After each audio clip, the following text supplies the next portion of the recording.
All right मंडळी, I hope तुम्हा सगळ्यांची दिवाळी खूप खूप गोड झाली असणार आहे. खरं तर माझी गोड झाली यंदाची दिवाळी दरवर्षीप्रमाणे. पण आता खरं तर दिवाळीचा हँगओव्हर, चकली, लाडू, करंज्या इतकं डोक्यात असं मस्तपैकी घुमतंय ना अजून सुद्धा. पण या सगळ्या हँगओव्हरमधनं बाहेर यावं म्हटलं आणि स्वतःची लाज वाटायला हवी, कारण का बराच काळ अगदी गेलाय की आपला एकही व्हिडिओ चॅनलवरती आला नव्हता. म्हटलं बास, आता व्हिडिओ आलाच पाहिजे. सो म्हणूनच गुलाबी या हा आगामी जो चित्रपट येतोय त्याच्या ट्रेलरबद्दल चर्चा करावी असं मी ठरवलं आणि म्हणूनच आजचा व्हिडिओ तुम्हा सगळ्यांसाठी. एका तिखट टोमण्याची तितकीच गोड माफी, वाना फ्रेंडशिप मी. तर मंडळी, गुलाबी हा चित्रपट जो आहे याचं ऑलरेडी टीजर जे होतं ते काही दिवसांपूर्वी अपलोड झालं होतं युट्यूबवरती. पण त्या काळात ऑलरेडी आपले बरेच व्हिडिओज लाईन अप होते, त्यामुळे आम्ही असं ठरवलं की बाबा एकदा ट्रेलर येऊ दे, मग आपण चर्चा करूया. सो आता गुलाबीचा ट्रेलर नक्की किती गुलाबी आहे ह्या गुलाबी थंडीमध्ये, हेच आपण आजच्या व्हिडिओमधनं जाणून घेणार आहोत. सो मंडळी, कास्टिंगमध्ये जर का बोलायचं झालं तर अत्यंत तगडी अशी स्टारकास्ट आपल्याला ह्या ट्रेलरमधनं पाहायला मिळते. मृणाल कुलकर्णी आहे, अश्विनी भावे, श्रुती मराठे, सुहास जोशी, निखिल आर्या, शैलेश दातार, अभ्यंग कुबळेकर, राधिका देशपांडे आणि पूजा पुरंदर. सो इतकी सगळी लांबलचक अशी स्टारकास्ट आहे या सिनेमामध्ये आणि मला असं वाटतं हा या सिनेमाचा सगळ्यात मोठा प्लस पॉईंट ठरू शकतो. पण आता ओव्हरऑल एक टेक्निकल ॲस्पेक्ट्सला पाहता हा ट्रेलर मला कसा वाटला त्याबद्दल आता आपण चर्चा करणार आहोत. डिरेक्टर स्वतः अभ्यंग कुबळेकर याचा हा सिनेमा असणार आहे आणि स्वतः त्याने या चित्रपटामध्ये अभिनय सुद्धा केलेला आहे. सो याच्या आधीच्या कामाबद्दल मला फारशी आयडिया नाहीये, अभ्यंगच्या कामाबद्दल मी बोलतेय.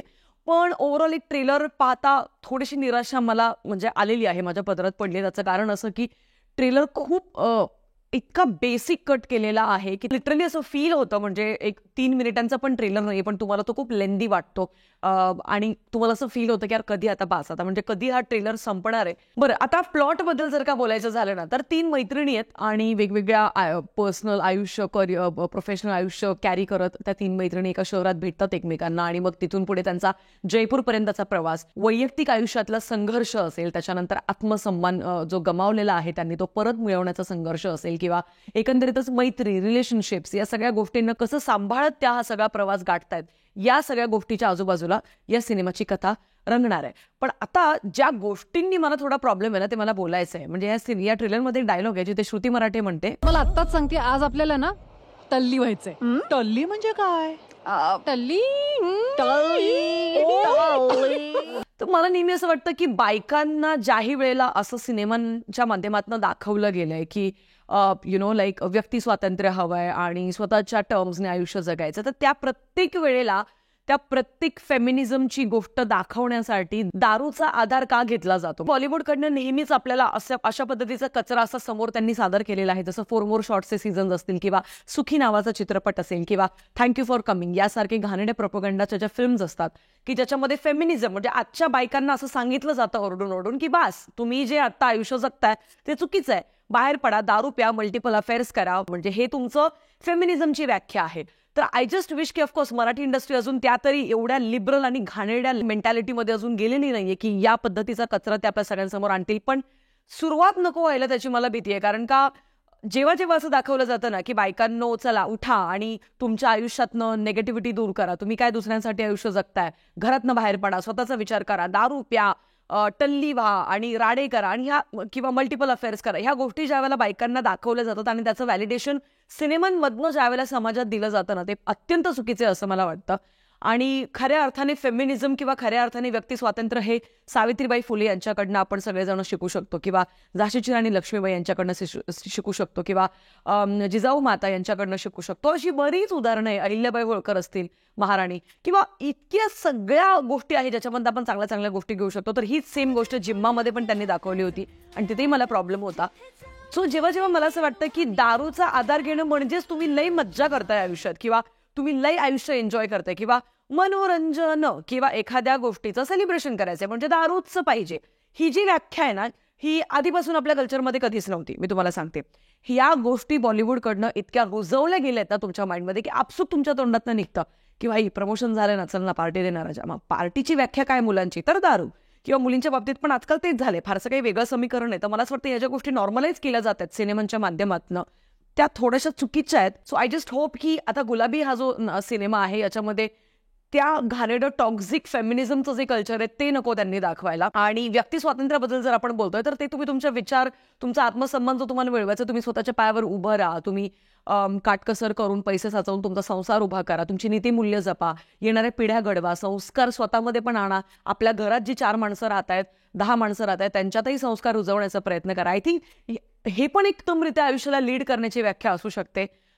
आणि एन्जॉयच करायचं ठरलं तर there are so many other ways as well, की जिथे तुम्ही ड्रिंक न करता सुद्धा किंवा चुकीच्या गोष्टी न करता सुद्धा तुम्ही तुमचं आयुष्य एन्जॉय करू शकता आणि तो पर्टिक्युलर दिवस तुम्ही सेलिब्रेट करू शकता. एकंदरीत माझं हे मत आहे. आता बघूया ना की हा गुलाबी जो आहे, म्हणजे ज्याचा अख्खा सिनेमाच गुलाबी रंगाच्या अवतीभोवती फिरतोय, गुलाबी छटा दाखवण्याचा प्रयत्न केला जाणार असं काहीतरी बोललं जातं या सिनेमाला घेऊन. तर नक्की हा गुलाबी छटा दाखवणार आहे की सगळ्यांची लाल होणार आहे हे तर मात्र सिनेमा 22 नोव्हेंबरला आल्यावरच समजेल. बरं, तर जात जाता मला तुम्हाला सगळ्यांना हे पण सांगायचं की 22 नोव्हेंबरला ना लय काय काय होतंय, कारण का 22 नोव्हेंबरलाच धर्मरक्षक महावीर छत्रपती संभाजी महाराज हा सिनेमा येतोय. 22 नोव्हेंबरलाच साबरमती रिपोर्ट हा बॉलिवूडचा सिनेमा येतोय, ज्याच्याकडे बऱ्याच लोकांचं लक्ष आहे, कारण जी काही घटना भारतामध्ये ती घडली होती तर त्याबद्दल इन डिटेल रिसर्च आणि सगळ्या गोष्टी आपल्याला त्या सिनेमामधनं बघायला मिळणार आहे. आणि त्याचबरोबर आता हाही सिनेमा येतोय. सो मला असं वाटतं की अगेन 2 फिल्म्स, मराठी फिल्म्स ज्या आहेत त्यांचा क्लॅश होणार आहे. सो अगेन तोच प्रश्न की असं का केलं जात आहे, का 2 मराठी सिनेमे एकाच दिवशी क्लॅश करून आपापसामध्येच त्यांचं कॉम्पिटिशन सुरू आहे. I don't know. आता राहिला प्रश्न या सिनेमाला प्रेक्षक येतील का या प्रश्नाचा. तर ट्रेलर ऑनेस्टली स्पीकिंग खूप ॲव्हरेज दिसतंय मला. फार काही त्याच्यात असा खूप असा ट्रिगर पॉईंट नाहीये की जो आपल्याला ट्रिगर करतोय की तुम्ही याच हा सिनेमा बघायला. पण होय, अत्यंत दिग्गज कलाकार आपल्याला सिनेमामध्ये दिसत आहेत. अत्यंत उच्च कोटीचा अभिनय करणाऱ्या अशा काही आपल्या मराठी इंडस्ट्रीतल्या तारका आहेत ज्याचं नक्कीच कौतुक व्हायला पाहिजे. मृणाल कुलकर्णी असेल, अश्विनी भावे असेल, सुहास जोशी. मला असं वाटतं ह्या सगळ्या इतक्या सुंदर त्यांनी त्यांचं अभिनय क्षेत्रात काम केलेलं आहे. नक्कीच त्यांच्यासाठी का होईना मी तरी जाईन हा सिनेमा बघायला. आणि मला हेही बघायचं की याच्यात कुठला वोक कल्चरचं काही दाखवलं तर नाही आहे ना बाबा, त्याची एक भीती आहे. बाकी या सिनेमाची 2 गाणी ऑलरेडी आलेली आहेत. एक टायटल ट्रॅक आहे